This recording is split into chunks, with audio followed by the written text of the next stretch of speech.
وبركاته. الحمد لله وكفى والصلاة والسلام على من لا نبي بعده.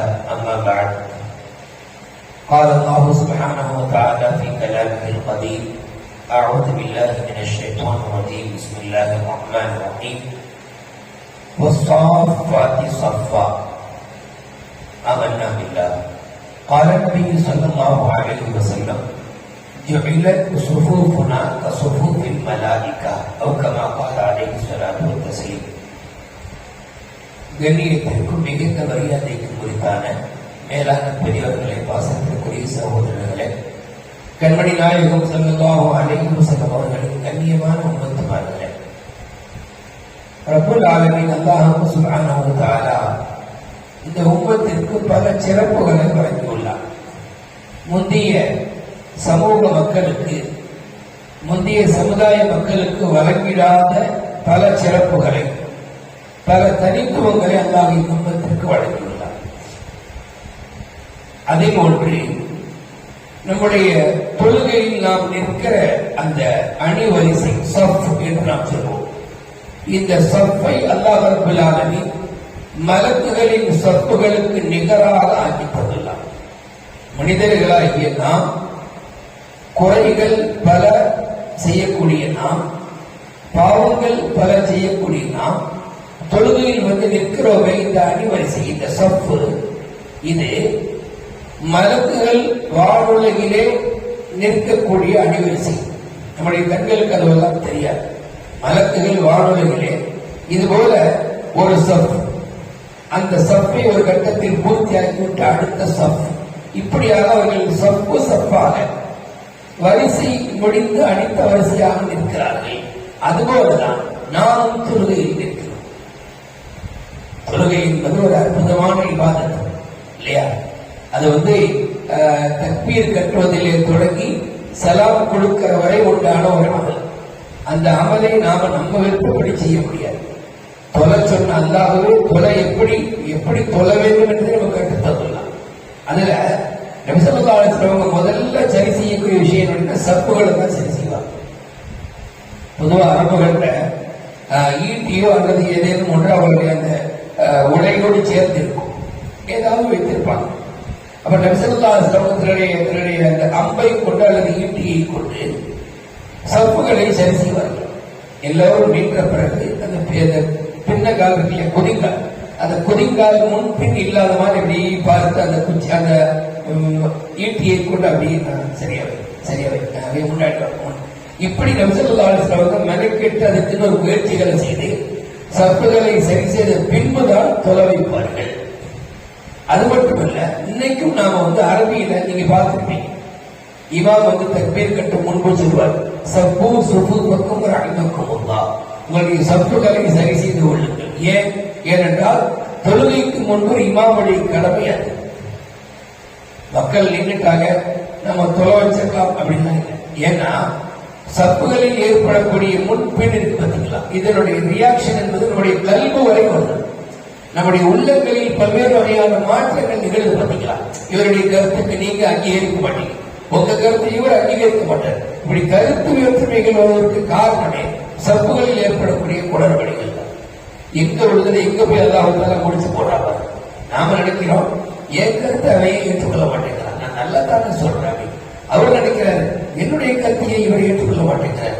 இதனுடைய ஹக்கீக்கியத்தான, அதாவது உண்மையான காரணத்தை நாம் எங்க தேடணும் அப்படின்னா, அல்லாஹ்வுக்கு முன்னிலையில் நாம் நிற்கிற போது ஒரு ஒற்றுமையாக, ஒரு சரியாக நிற்கல, அதனால நம்முடைய கருத்துக்களுக்கு மத்தியிலும் ஒற்றுமை நிகழல.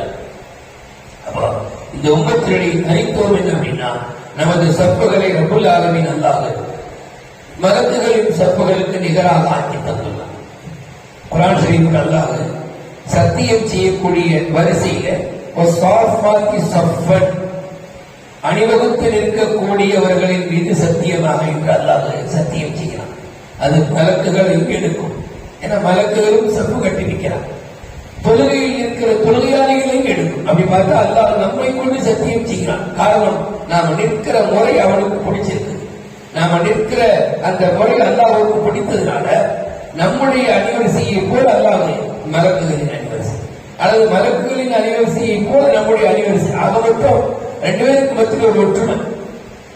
கிட்டத்தட்ட நாம தொழுகையில் மலக்குகளுக்கு நிகராக இருக்கிறோம். அதனாலதான் தொழுகையில் நாம எந்த விதமான ஒரு தொழுகைக்கு வெளியில செய்யக்கூடிய செயல்களையும் செஞ்சிடக்கூடாது. தொழுகைக்கு வெளியில செய்யக்கூடிய செயல்களை எதையும் நாம செய்திடக்கூடாது. உதாரணமாக விருந்து சாப்பிட்டு விட்டு தொலை வந்தோம், நுகர் தொழுகை. பள்ளி இடுக்கிலே ஏதேனும் ஒரு துண்டு கட்டு மாட்டிச்சு வைங்க, இறைச்சி துண்டு, அதை போட்டு நாம தொழுகைக்கு வெளியில் என்ன செய்வோம், நாக்க வச்சு அப்படி நோண்டி எடுத்து துப்புவோம் அல்லது முழுங்குவோம். தொழுகையில் அதை செய்யக்கூடாது. அதை அப்படியே விட்டு வைக்க, அவ்வளவுதான். அதை எடுக்கும்படி நம்ம சொல்லும். அது கொஞ்சம் அப்படி ஏன்னா அது கிட்டத்தட்ட சாப்பிடுறதுக்கு சமமா போடும். தொழுகையில சாப்பிடக்கூடாது, தொழுகையில பேசக்கூடாது, தொழுகையில திரும்பக்கூடாது, தொழுகையில் சலாத்திற்கு பதில் கூட சொல்லக்கூடாது. ஒருவர் வெளியிலிருந்து வரக்கூடியவர், அவருக்கு சட்டம் தெரியல, அஸ்ஸலாமு அலைக்கும் சொன்னார், நீங்கள் தொழுகையில் நின்று வலைக்கும் சலாம் அப்படின்னு சொல்லக்கூடாது. ஏன்? அது சம்பந்தம் இல்லாத வார்த்தை. யதார்த்தமாக நீங்க ஓதுகிற வார்த்தையிலேயே சலாமுன் அப்படின்னு வந்து சலாமுன் குர்ஆன் ஆயத்துல இருக்கு. அது அவருக்கு பதிலாக அமைந்தால் அதை பற்றி நமக்கு பிரச்சனை இல்லை. ஆனால் நாம அவருக்கு பதில் சொல்லுகிற விதத்தில், அவரோடு பேசுகிற விதத்தில் தொழுகையில் நாம் பேசினால் நம்முடைய தொழுகை கூட. நான் சொல்ல வந்தது என்னன்னா, அல்லாஹ் ஏன் நம்முடைய சப்புகளை நாம தொழுகையில் இருக்கிற அணிவரிசைகளை மலக்குகளின் அணிவரிசைகளுக்கு நிகராக ஆக்கிறான் என்று சொன்னால், நாம அப்படி நிற்கிறோம். நாம மலக்குகள் எப்படி நின்றுதான் நிற்பாங்க. அவங்களுக்கு மாற்றம் செய்ய தெரியாது, அவங்களுக்கு அல்லாஹ்வுடைய கட்டளைகளுக்கு மாறு செய்ய தெரியாது, அவங்களுக்கு அல்லாஹ் அந்த தன்மையை படைக்கல. அல்லாஹ்வுடைய உத்தரவுகளுக்கு அவங்க மாறு செய்யவே மாட்டாங்க. நாம நினைச்சா செய்யலாம், ஆனா தொழுகையில் நம்மளால செய்ய முடியுமா? முடியாது. நாம நினைச்சா வெளியில வள பேசிட்டு இருக்கோம், தொழுகையில பேசுறோமா? இல்ல. ஏனென்றால் நம்ம தொழுகையில மலக்குகளை போட்டு நிற்கிறோம். அப்படித்தான் நிற்கணும். தொழுகையில எப்படி நிற்கணும் பலமுறை நம்ம சொல்லியிருக்கிறோம். எதுக்காக இன்னைக்கு அதை சொல்றேன்னா, நம்முடைய சப்புகளை எப்ப அல்லாத மலக்குகளின் சப்புகளுக்கு நிகராக ஆக்கிட்டாலும், சலாம் கொடுக்கிற வரை நாம மலக்குகள் போலவே நிற்கணும். சலாம் கொடுக்கிறாங்க என்ன மிஞ்சி போன 10 நிமிஷம் இல்ல ஒரு 5 நிமிஷம், 10க்கு மேல தாண்ட அந்த கொஞ்ச நேரம் நாம நம்மளுடைய இந்த சிந்தனைகளை, நம்முடைய உடல் உறுப்புகளை கட்டுப்படுத்தி நாம நின்றோம்னு சொன்னா பெரிய பாக்கியமான விஷயம். அவ்வளவு ஒரு அற்புதமான ஒரு அமல் தான் தொழுகை. இந்த தொழுகை நாயகம் ரொம்ப பார்த்து சரி செஞ்சாங்க. ருக்கு எவ்வளவு செய்யணும், சுஜூத் எவ்வளவு செய்யும். ஒரு சஹாபி வர்றார், தொழுதுட்டு உட்கார்ற நபி சொல்றாங்க, போக திருப்பி தொழுங்கன்னு சொல்ற, திருப்பி தொழுத. பிறகு கேட்டதுன்னு சொன்னார், நீங்க சரியாக தொழல. அப்ப சரியாக தொழாத மனிதரை நாயகம் ஸல்லல்லாஹு திருப்பி தொழும்படி சொன்னாங்கன்னு சொன்னா, தொழுகைங்கிறது ஒரு சடங்கு அல்ல, அது ஷரியத்தினுடைய பலமான ஒரு கயிறு, பலமான ஒரு ஆயுதம். அதை கொண்டு வெற்றியை நாம் தேட முடியும். சஹாபிகள், தாபியீன்கள், இறைநேசர்கள் எல்லாம் 2 ரக்காத்து தொழுது ஆன் டைம், அந்த டயத்தில் அல்லாஹ்வுடைய உதவி பெற்றிருக்கிறார். ஒருத்தர் அப்படிதான் பயணம் செஞ்சு போனாரு, பாதையை மாறிட்டார். பாதையை மாறின இடத்துல கொள்ளைக்காரர் 2 பேர் 3 பேர் அதை பிடிச்சிட்டார். இவர் உள்ள பொருளெல்லாம் பிடிக்கிட்டு இவரை கொலை செய்யறதுக்கு திட்டமிட்டார் அந்த மனிதரை. நடந்த சம்பவம். அப்ப அவர் சொன்னாரு, எனக்கு 2 ரக்காத்து தொழுவதற்கு அனுமதித்தாங்கன்னு சொன்னார். 2 ரக்காத்து தொழுவதற்கு அனுமதி கொடுத்தார். தக்பீர் கட்டி தொழுதார். அவர் என்ன நினைச்சாரோ தெரியும். சூரத்துல் ஃபாத்திஹாவுக்கு பிறகு அம்மன் யுஜீபுல் முதத்தர்த இதா தஆஹு வ யக்ஷிஃபு ஸூஅ வ யஜஅலுக்கும் குலஃபா அல்-அர்த். கஷ்டத்திலே இருக்கக்கூடிய மனிதருக்கு பதிலளிக்கக்கூடியவன் அல்லாஹ்வை தவிர யார் இருக்க முடியும் என்கிற பொருள் கொண்ட வசனத்தை இந்த ஆயத்திற்கு அர்த்தம். அம்மை யுஜீபுல் முதத்தர்த, நிற்கதியில் நிற்கும் மனிதருக்கு, நிற்கதியான நிலையில், அதாவது உதவிகள் ஒத்தாசைகள் இல்லாத நிலையில் நிற்கிறார், அவருக்கு உதவி செய்யக்கூடியவர் யார் உண்டு அல்லாஹ்வை தவிர அப்படிங்கிற அந்த வசனத்தை அவர் ஓதுனார். எங்கிருந்தோ ஒரு குதிரை வீரர் வந்தார், யாருன்னே தெரியல, முன்ன பின் அவர் பார்த்ததில்லை. ஒரு குதிரை வீரர் வந்தார். அந்த ஒரு கொலை கொடுத்த மக்கள் எல்லாம் அப்படியே அடிச்சு தள்ளி தூக்கிட்டு இவரை காப்பாற்றி கொண்டிருக்கிறார். யாரு என்ன ஒரு தகவல்கள் அல்லாஹ் மலக்குகளாக இருக்கலாம், வேற யாரும் இருக்கலாம். அப்போ தொழுகை என்பது அல்லாஹ்விடத்திலே உதவி தேடக்கூடிய அந்த டயத்திலேயே ரப்புடைய இடத்திலே உதவி வரும்படியான ஒரு ஆவல். அதுல நம்முடைய அந்த கட்டுப்பாடுங்கிறது சப்பில் இருந்தே தொடங்கும். முன் சப்பிலே இடம் இருக்கிற போது பின் சப்பில் நாம் இருக்கக்கூடாது. என்ன ஹராமா, என் தொழுகை கூடாதா, அதுக்கெல்லாம் நாங்க வரல.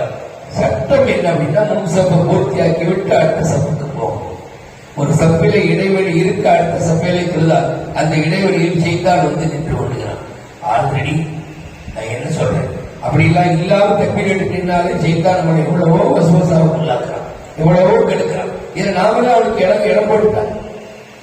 நீங்கள் எழுப்பா அப்படின்னு கொஞ்சம் கேப் போட்டு நின்றோம்னா அழகா நின்று நம்முடைய தொழுகையை ஃபுல்லா என்ன செய்யலாம் மேலான பெரியவர்கள். அதனாலதான் நான் சொல்லாடுவாங்க, தோளோடு தோல் என்று ஒட்டி உரசி தொழுங்கள் என்று சொன்னார்கள். சப்பிலை முன்பின் இல்லாமல் சரியாக நெல்லுங்கள் என்று சொன்னார்கள். முதல் சப்பை பூர்த்தியாக விட்டு அடுத்த சப்புக்கு நீங்கள் போங்கள் என்று சொன்னார்கள். முதல் சப்பிலை நிற்கக்கூடிய ஒரு நன்மையை பற்றி நான் சொல்லாடுறவங்க சஸ்பென்ஸாகவே சொல்லி கொடுத்தார்.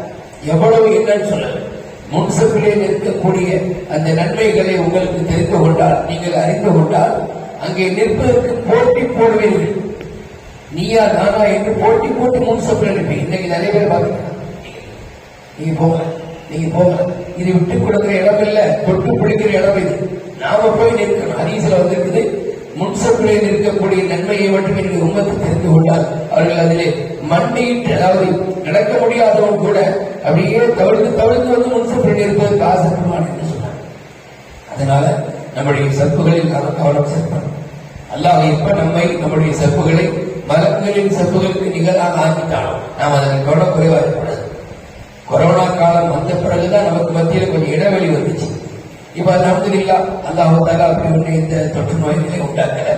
முடிந்த அளவுக்கு நாம அடுத்தடுத்து நிற்கிறோம். ரொம்ப இடைவெளி இல்லாம நாம நம்முடைய சப்புகளை அமைத்துக் கொள்ளணும். அதே போல தொழுகையில் ஒரு கட்டுப்பாடாக இருந்தால் அந்த தொழுகை ரெண்டு விஷயத்தை தருது. ஒண்ணு, அல்லாஹ்விடத்திலிருந்து உதவியை பெற்று தருது, அதுக்கு நான் சொல்லிக்க சம்பவம். இரண்டாவது, நம்மிடத்துல உண்டான தீமைகளை அது கலைத்தது. இந்த சலாத்த தன்ஹா அனில் ஃபஹ்ஷாய் வல் முன்கர், அருவருப்பான காரியங்களையும் தடுக்கப்பட்ட காரியங்களையும் விட்டு மனிதனை அது காப்பாற்றுகிறது. இது ரெண்டு தானே வேணும். வரலாக நம்முடைய தொழுகைகளை அப்படிப்பட்ட பயபக்தி உள்ள தொழுகையாக ஆக்கியவர்கள் வருவானாக. ஆமீன் ஆமீன் யா ரப்பல் ஆலமீன். அஸ்ஸலாமு அலைக்கும் வரஹ்மத்துல்லாஹி வபரகாத்துஹு.